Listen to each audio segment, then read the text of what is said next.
అఖండ part 2 సినిమాకి వచ్చినట్లయితే ముఖ్యంగా ఈ సినిమాలో ఒక టైం ట్రావెల్ అయితే జరిగే అవకాశం ఉన్నట్టు తెలుస్తోంది. ఎందుకంటే ఇందులో అఖండ అంతకుముందు ఎవరు అఖండ అంతకుముందు ఒక మహారాజుగా ఉన్నాడు. ఆయన కాశీ క్షేత్రానికి ఒక యువరాజుగా ఉన్నట్టు మనం ఇక్కడ చూడవచ్చు. నందమూరి బాలకృష్ణ ఒక ప్రిన్స్ లాగా కనిపిస్తున్నాడు, ఒక రాజకుమారుడు లాగా. ఆయన ఒక టైం ట్రావెలింగ్ చేస్తున్నట్టు కూడా ఇక్కడ మనం గమనించవచ్చు. నందమూరి బాలకృష్ణకు ఈ సినిమా ఎంతో ప్రతిష్టాత్మకంగా తీస్తున్నాడు. ముఖ్యంగా ఈ సినిమాలో దాదాపు ఒక 15 గెటప్స్ అయితే నందమూరి బాలకృష్ణ కనిపించే అవకాశం ఉన్నట్లయితే తెలుస్తుంది.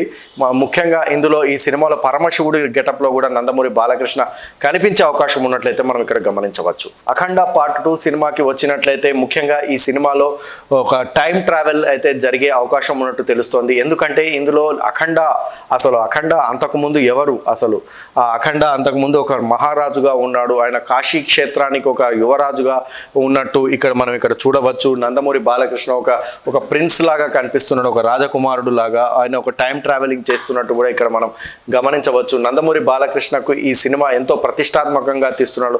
ముఖ్యంగా ఈ సినిమాలో దాదాపు ఒక 15 గెటప్స్ అయితే నందమూరి బాలకృష్ణ కనిపించే అవకాశం ఉన్నట్లయితే తెలుస్తుంది. ముఖ్యంగా ఇందులో ఈ సినిమాలో పరమశివుడి గెటప్ లో కూడా నందమూరి బాలకృష్ణ కనిపించే అవకాశం ఉన్నట్లయితే మనం ఇక్కడ గమనించవచ్చు.